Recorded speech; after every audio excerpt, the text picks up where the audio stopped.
Hello, in this video I'm gonna show you how to enable or disable sound detection on JBL PartyLight Stick.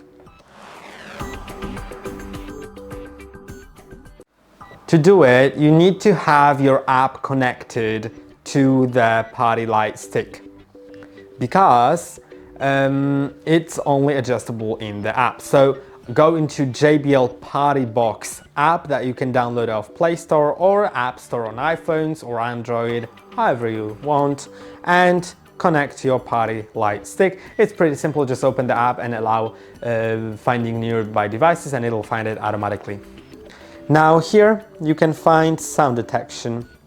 Simply disable or enable it. When it's enabled, then in modes, like in all different modes besides the freeze one, because in freeze one there is just one light, but if you set it to some, let's say neon mode, then most probably it will detect some environmental sound.